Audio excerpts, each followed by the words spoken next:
विद्यार्थियों, स्वागत है एक और धमाकेदार वीडियो में। जैसा कि जानते हैं कि आपका कक्षा जो आपका 8वीं का विज्ञान का पेपर होने वाला है, तो बहुत सारे स्टूडेंट मांग कर रहे थे कि राज्य शिक्षा केंद्र भोपाल द्वारा जो आपको क्वेश्चन बताए गए हैं वो आपको बता दीजिए सर। तो ये 8 ग्रेड अभ्यास पुस्तिका से आपके सभी क्वेश्चन पूछे जा रहे हैं। तो मैं इस वीडियो के माध्यम से आपको 8 ग्रेड अभ्यास पुस्तिका के क्वेश्चन बताने वाला हूँ, ठीक है। तो वीडियो को पूरा ध्यान से देखिएगा और एक बात ध्यान रखिएगा कि ये जो 8 ग्रेड अभ्यास पुस्तिका है ये आपकी जो है आपकी राज्य शिक्षा केंद्र भोपाल द्वारा जो जारी की जाती है, आपके स्कूल में मिलती है आपको सरकारी बुक, उसी का ही आपका हल है, ठीक है। तो इसको ध्यान से देखिएगा। इसमें कुछ क्वेश्चन है, कुछ ऑब्जेक्टिव क्वेश्चन रहने वाले हैं, सभी मैं इसी वीडियो में आपको बताऊंगा, ठीक है। पिछले कल के दिन हमने 2 मॉडल पेपर आपको बताए थे और 2 हमने चैप्टर आपको 8 ग्रेड अभ्यास पुस्तिका के कंप्लीट करा दिए थे उत्तर सही, ठीक है। तो अभी हमारे पास टाइम जैसा कि आप जानते हैं कि ज़्यादा नहीं है। इस चैप्टर मैंने वीडियो में करा दिया है तो इसको आप देख लीजिएगा। फर्स्ट चैप्टर कंप्लीट करवा दिया था, सेकंड चैप्टर भी मैंने कंप्लीट करवा दिया था, ठीक है। तो इसको भी आपने देख लिया होगा। बाकी जितने भी क्वेश्चन हैं वो आपके थर्ड चैप्टर के हम देखने वाले हैं, ठीक है। जो ऑब्जेक्टिव क्वेश्चन है वो मैं आपको पढ़ा दूंगा, बाकी जो क्वेश्चन है वो आपको खुद देखने होंगे क्योंकि टाइम नहीं है। जो क्वेश्चन आपको याद है वो आपको रिवीजन कर लेना है क्योंकि अब आप क्वेश्चन याद करने की हालत में नहीं है, आपके पास समय नहीं है। लेकिन ऑब्जेक्टिव क्वेश्चन आप एक बार देख लीजिएगा, ठीक है। मुझे जो इंपॉर्टेंट लगता है वो मैं आपको पढ़ के बता देता हूँ कि आपको कौन सा करना है। जैसे कि यहाँ पर जीवाश्म ईंधन को निर्माण, यहाँ पर जूम कर देता हूँ थोड़ा। जीवाश्म ईंधन का निर्माण सजीव प्राणियों के खालिस्तान से होता है तो मृतक विशेष, इसे आपको पढ़ के जाना है। नेपथलीन की कुलें खालिस्तान से प्राप्त की जाती है। बिटुमेन, तो ये भी इंपॉर्टेंट है, बिटुमेन वाला, ठीक है। फिर आता है आपका पक्की सड़कों के निर्माण में पेट्रोलियम उत्पाद खालिस्तान का उपयोग किया जाता है, तो कुलतारी से भी पढ़ लीजिएगा। वाहनों में ईंधन के रूप में खालिस्तान गैस का उपयोग किया जाता है, तो ये सीएनजी और बिटुमेन ये दोनों बहुत ही ज़्यादा इंपॉर्टेंट है इस चैप्टर से देखा जाए। और एक एलपीजी का पूरा नाम क्या है तो इसे भी ध्यान रखिएगा। एलपीजी का पूरा नाम है द्रवित पेट्रोलियम गैस, या जिसे हम बोलते हैं इंग्लिश में बोलते हैं लिक्विड पेट्रोलियम गैस बोलते हैं, ठीक है। तो ये इंपॉर्टेंट, ये आपके 100% इंपॉर्टेंट है, ये आपका 90% इंपॉर्टेंट है। तो इसको तीनों को ध्यान में आपका रखना, ठीक है। ये आपको मेरे अनुसार बता रहा हूँ, बाकी पढ़ना तो आपको सभी है, ठीक है। समाप्त होने वाले प्राकृतिक संसाधन होते हैं तो ये आपको होते हैं प्रकृति में सीमित मात्रा में होते हैं, वो समाप्त हो जाते हैं। वाहनों में सबसे कम प्रदूषण ईंधन कौन है तो ये आपका सीएनजी हो जाएगा, तो ये भी इंपॉर्टेंट है। सही कथन का चयन करना है आपको इसमें से, तो ये आप कन्फ्यूज हो जाएंगे, मैं पढ़ा भी दूंगा तो भी आप ध्यान नहीं रख पाएंगे, तो इसे आप छोड़िएगा। अक्षय प्राकृतिक संसाधन क्या, तो ये आपका सूर्य का प्रकाश हो जाएगा। निम्न में से कार्बन का लघुवंश शुद्ध रूप कौन सा है? कोयला, गैस, डीजल, कोक या कोलतार बताना। इसके आंसर यहाँ पर नहीं है तो कोई बात नहीं, इसको आप सर्च कर लीजिएगा गूगल पर या टेलीग्राम पर, मैं प्रोवाइड करा दूंगा। अब ये क्वेश्चन दिएगा, इन क्वेश्चनों को आपको खुद पढ़ लेना है क्योंकि मैं पढ़ के बताऊंगा। जो याद होंगे वो तो आपने रिवीजन कर लिया होगा, यदि मैं पढ़ के बताऊंगा तो कोई फायदा नहीं होगा, याद तो आप पढ़ नहीं पाएंगे। बस एक बार देख लीजिए और आप कल मैच कीजिएगा कि इस 8 ग्रेड अभ्यास पुस्तिका में से आपको कितने क्वेश्चन आए हैं, मैं पूरा आपको यहाँ पर बता रहा हूँ, ठीक है। यदि इसी में से आपके क्वेश्चन आएंगे तो अगला पेपर है उसे हम 8 ग्रेड अभ्यास पुस्तिका का सॉल्यूशन कर लेंगे, ठीक है। तो ये आप देख लीजिएगा, इसलिए मैं पूरा आपको बता रहा हूँ। ये आपका आता है पार्ट नंबर 4 जो कि आपका दिएगा दहन एवं ज्वाला। इसमें इंपॉर्टेंट बता देता हूँ। दहन के लिए आवश्यक है O2 की आवश्यकता, तो ये इंपॉर्टेंट है। ईंधन का ऊष्मीमान किलो जूल प्रति किलोग्राम होता है, तो आपका इतनी इकाई में कहीं आपके 8 के एग्जाम में नहीं पूछ जा सकते, तो इसे आप छोड़ भी सकते हैं, ये 9, 10 में पूछी जाती हैं, ठीक है। वायु न्यूनतम ताप जिस पर कोई पदार्थ जलने लगता है, ज्वलन ताप, ये वेरी वेरी इंपॉर्टेंट है। ये मैंने चैट में भी कराया था मॉडल पेपर में, ये ज्वलन ताप आपको ध्यान में रखना, ठीक है। सबसे अच्छा अग्निशामक CO2 है, तो ये ध्यान में रखना है। ईंधनों के अपूर्ण दहन में कार्बन मोनोऑक्साइड गैस निकलती है, तो ये दोनों इंपॉर्टेंट है और फर्स्ट वाला इंपॉर्टेंट था, ठीक है। तो ये ध्यान में रखना है। बाकी ये सही विकल्प दिए गए हैं आपका कि बूझो 4 समान प्रश्नलियों में पानी की समान मात्रा को गर्म करता है, वह अपनी प्रश्नलियों को ज्वाला के विभिन्न क्षेत्रों में रखता है, ठीक है। तो इस टाइप क्वेश्चन आपके 1-2 आएंगे, लेकिन कौन सा क्वेश्चन आएगा ये हम कह नहीं सकते, तो इसलिए आपको पढ़ लेना है। आप चाहें तो पढ़ सकते हैं। किस प्रश्नली में पानी सबसे पहले उबलेगा, तो प्रश्नली आम। इस प्रकार के क्रियाकलाप आपके एग्जाम में आएंगे, इनके चांसेस रहते हैं, आपके पिछले एग्जामों में भी आए हैं, ठीक है।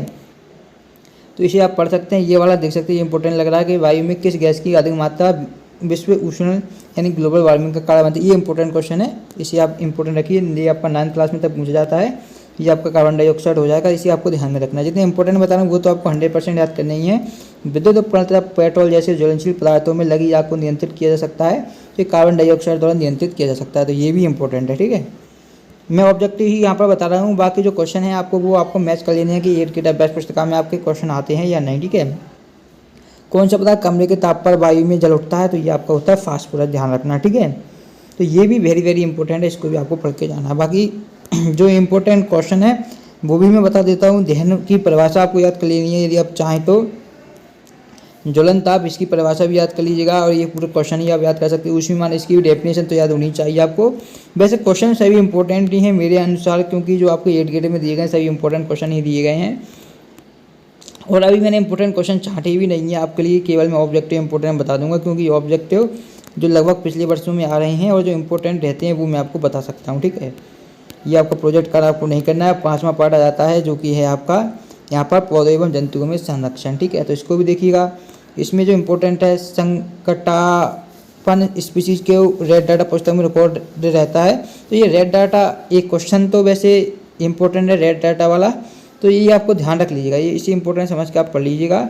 रेड डाटा बुक आपको मैंने सुना भी, आप 8 में कई बार क्वेश्चन आया है। वह विशाल आरक्षित क्षेत्र जहाँ पर्यावरण के संपूर्ण संगठनों का संरक्षण किया जाता है, राष्ट्रीय उद्यान, ये पढ़ लीजिएगा। पक्षी सुदूर क्षेत्रों में जलवायु परिवर्तन का प्लान करते हैं, तो ये प्रवासी पक्षी होते हैं, ये भी सभी इंपॉर्टेंट है, इसमें सभी पढ़ना है आपको, ठीक है। जैव विविधता के संरक्षण के उद्देश्य से जैव मंडल आरक्षित क्षेत्र, ये ज़्यादा इंपॉर्टेंट नहीं है आपका। किसी विशेष क्षेत्र में पाए जाने वाले पेड़ पौधे और क्षेत्र की वनस्पति एवं जीव प्राणी जगत क्या, तो ये भी इंपॉर्टेंट नहीं है, ठीक है ज़्यादा। तो ये आपको नहीं करना है, जो मैंने बताया केवल वो पढ़ लेने हैं आपको।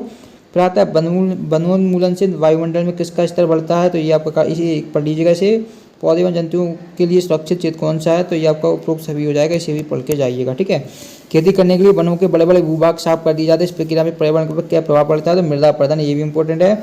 यदि वन विलुप्त हो जाए तो क्या होगा, ये भी इंपॉर्टेंट समझ के पढ़िएगा, ये साफ हो जाएगा, वायु CO2 की मात्रा बढ़ जाएगी, ठीक है, इसे भी इंपॉर्टेंट समझिएगा।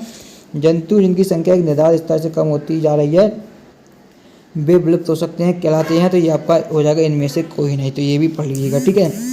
इसी प्रकार देख सकते हैं ये क्वेश्चन आप मिला लीजिएगा कि पेपर के बाद कितने क्वेश्चन इसमें से आए हैं, यदि यही क्वेश्चन आपके एग्जाम में पूछे। देखिए रेड डाटा बुक वाला क्वेश्चन मैंने इसलिए ऑब्जेक्टिव बताया था कि ये क्वेश्चन भी आपका पूछा जाता है। मैंने देखा है आपके पिछले साल के पेपरों में, जब हमने मॉडल पेपर तैयार किया था तो उसमें ये सारे क्वेश्चन देखे थे, तो ये मैं आपको बता देता हूँ, ठीक है।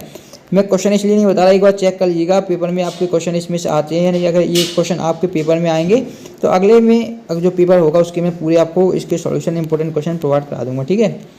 यहाँ पर देखिए काली, ये वह प्रक्रिया जो पृथ्वी पर जीवन की निरंतरता को सुनिश्चित करती है, तो ये प्रजनन वेरी इंपॉर्टेंट है। युग्मजों के संलयन की प्रक्रिया निषेचन, ये भी इंपॉर्टेंट है।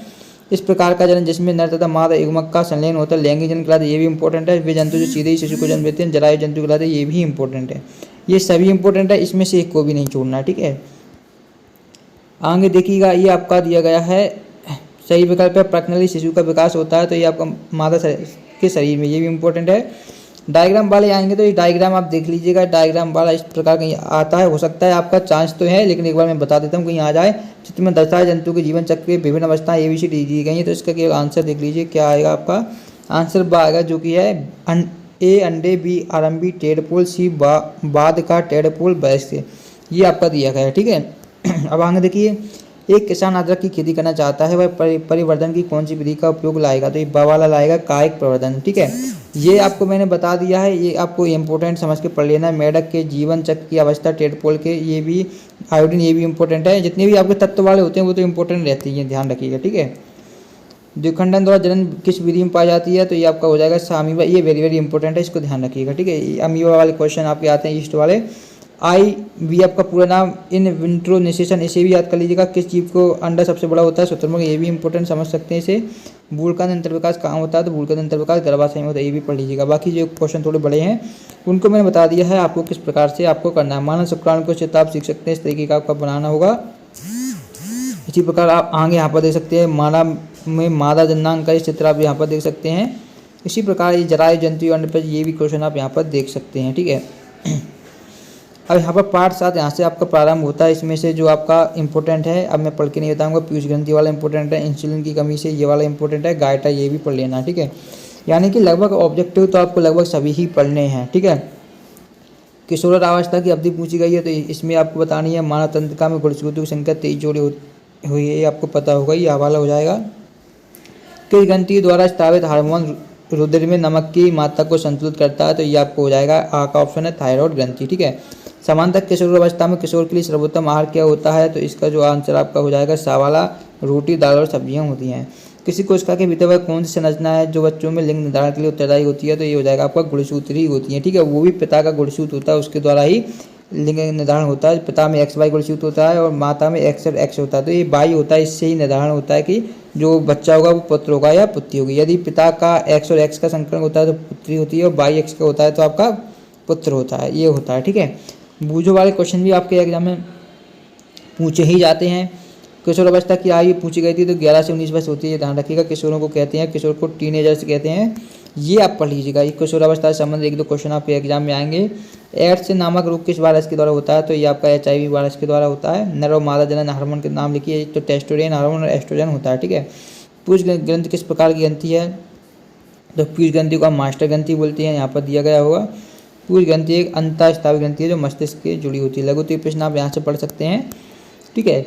और ये ग्रंथि के आपको हार्मोन पूछ जाते हैं। पूछ ग्रंथि से होता है ऑक्सीटोसिन और प्रोलैक्टिन। अग्नाशय ग्रंथि से होता है इंसुलिन और ग्लूकागोन। और एड्रेनल ग्रंथि से होता है कोर्टिसोल। और थायराइड ग्रंथि से होता है T3 तक T4, ठीक है। ये पूछे जाते हैं। पूछ ग्रंथि को मास्टर ग्रंथि कहते हैं, ये भी एक इंपॉर्टेंट फैक्ट है, इसे भी आपको ध्यान में रखना है।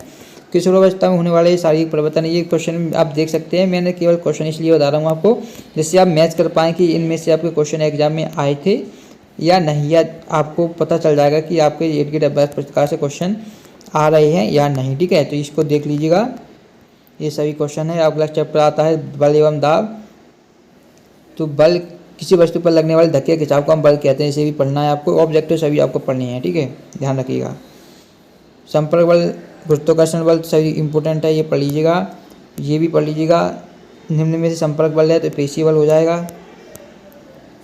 अब मैं इसको थोड़ा आपको जूम आउट कर देता हूँ। अब मैं पूरे क्वेश्चन पे बता देता हूँ आपको, जिससे आप ये पढ़ पाएँ। ये सभी क्वेश्चन देख लीजिए, ठीक है।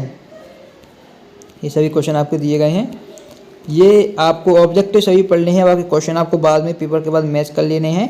अब मैं ज़्यादा टाइम आपका बर्बाद नहीं करूँगा, इन सभी क्वेश्चनों को आप देख लीजिए। PDF आपको टेलीग्राम पर मैं सेंड कर दूँगा, ठीक है। तो उस पर देख सकते हैं। ये पूरे मैंने आपके हेल्प के लिए, ये आपके लिए मैंने पूरा 8 ग्रेड अभ्यास पुस्तिका बता दी है। बस टाइम थोड़ा कम है हमारे पास, वरना मैं इसको अच्छी तरीके से सोल्यूशन करके बता देता।